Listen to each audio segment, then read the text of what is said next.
नमस्कार दोस्तों, स्वागत है आपका अकेला अनमोल साथी चैनल पर। दोस्तों, पानी हर सजीव प्राणी के लिए महत्वपूर्ण है। जल के बिना जीवन हो ही नहीं सकता। लेकिन आज की हमारी ज़िंदगी इतनी भागदौड़ भरी हुई है कि हम पानी पीने का सही तरीका ही भूल गए हैं। आज हम आपको पानी पीने का सही तरीका क्या है, यही बुद्ध की कहानी से आज हम आपके साथ साझा करने जा रहे हैं। इसे अंत तक ज़रूर से सुने। दोस्तों, एक बार की बात है। एक बार बुद्ध अपने शिष्यों के साथ एक गांव में यात्रा कर रहे थे। यात्रा के दौरान एक शिष्य ने उनसे पूछा, गुरुजी, हमें पानी पीने का सही तरीका क्या है? बहुत से लोग इसे सामान्य मानते हैं, लेकिन मैं जानना चाहता हूँ कि इसे सही तरीके से कैसे पिया जाए। बुद्ध मुस्कुराए और बोले, ये एक अच्छा प्रश्न है। पानी पीना एक साधारण क्रिया है, लेकिन इसे सही तरीके से करने पर हमारे स्वास्थ्य और मन दोनों पर सकारात्मक प्रभाव पड़ता है। बुद्ध ने अपनी बात को समझाने के लिए एक कहानी सुनाई। बहुत समय पहले की बात है। एक गांव में एक साधु रहते थे। वो अपनी साधना के लिए बहुत प्रसिद्ध थे और लोग दूर दूर से उनके पास आते थे।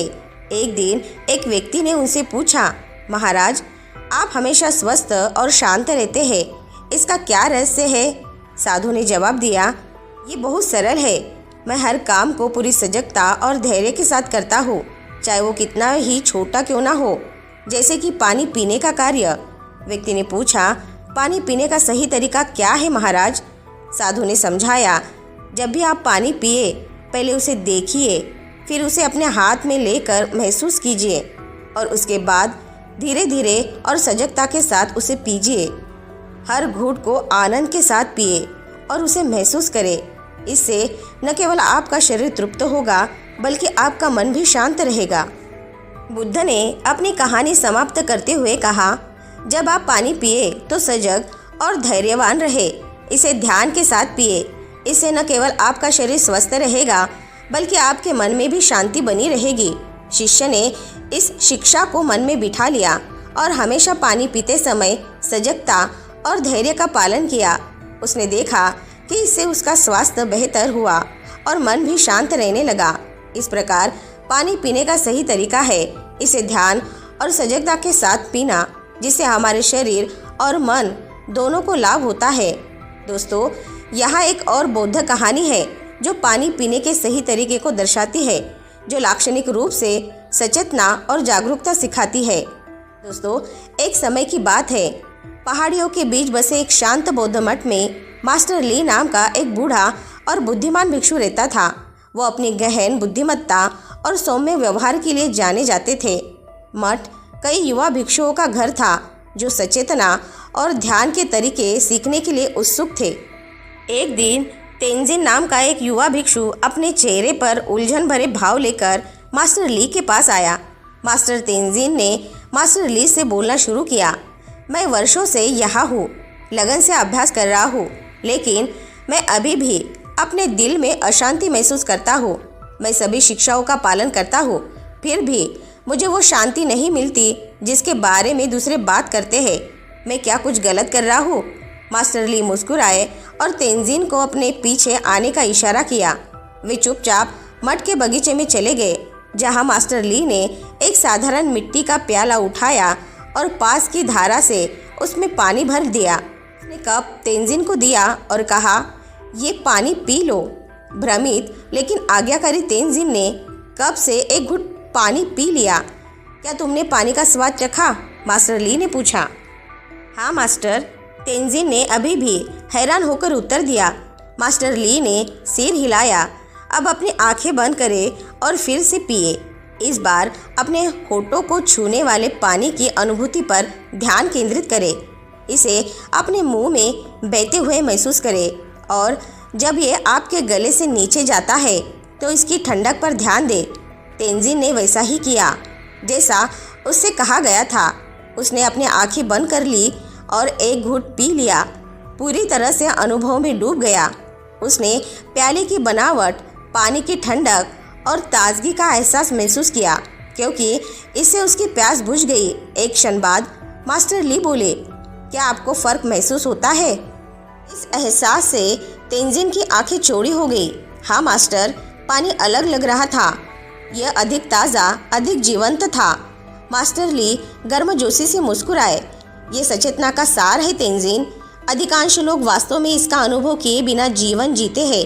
वे पानी पीते हैं लेकिन इसका स्वाद नहीं लेते। वे खाना खाते हैं लेकिन इसका स्वाद नहीं लेते। वे जीते हैं लेकिन वास्तव में जीवित नहीं। क्षण में पूरी तरह मौजूद रहकर आप जीवन की समृद्धि के प्रति जागते हैं। ये पानी पीने का सही तरीका है और जीने का सही तरीका है। उस दिन से तेंजिन ने अपने सभी कार्यों में सचेतना का अभ्यास किया, यहाँ तक कि सबसे सरल कार्यों में भी शांति और संतुष्टि पाई। उन्होंने महसूस किया कि पूर्ण जीवन का रहस्य कार्यों की जटिलता में नहीं बल्कि जागरूकता की गहराई में है। तो ये कहानी दर्शाती है कि पानी पीने जैसी रोज़मर्रा की गतिविधियों में सावधानी बरतने से जीवन की गहरी सराहना और समझ पैदा हो सकती है। दोस्तों, बौद्ध भिक्षु अक्सर दैनिक गतिविधियों में सावधानी और जागरूकता पर जोर देते हैं, जिसमें पीने का पानी जैसी सरल चीज़ें भी शामिल है। एक बार की बात है, बुद्धिमान बौद्ध भिक्षु संतोष अपने शिष्यों के साथ एक जंगल के आश्रम में रहते थे।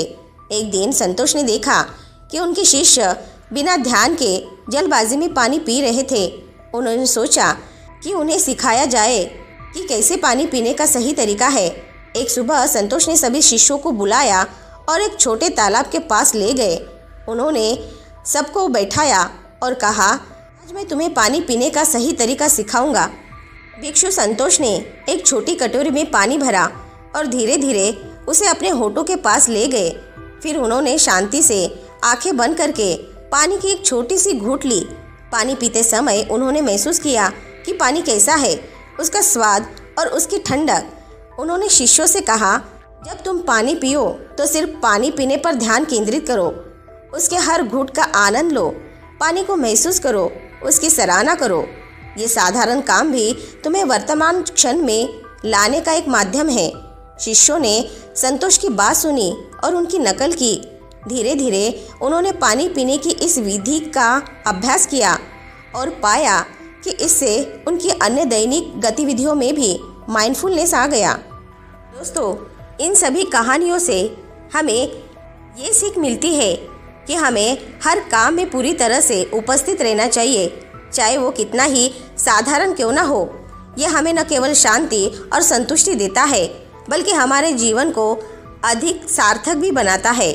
इस प्रकार ध्यान और जागरूकता के साथ किया गया हर कार्य, चाहे वो कितना भी साधारण हो, हमारे जीवन में गहरा प्रभाव डाल सकता है। तो दोस्तों, आज की ये शिक्षाप्रद कहानियाँ आपको पसंद आई होगी तो नीचे कमेंट बॉक्स में कमेंट करके हमें ज़रूर बताएं और इन कहानियों को अपने दोस्तों और परिवारजनों के साथ शेयर करना न भूलें। साथ ही हमारे अकेला अनमोल साथी चैनल को सब्सक्राइब ज़रूर से कर ले और ऐसे ही मोटिवेटेड वीडियो को देखने के लिए हमारे साथ जुड़े रहें। और हाँ, अपना ख्याल ज़रूर से रखें। मिलते हैं नेक्स्ट वीडियो में। धन्यवाद।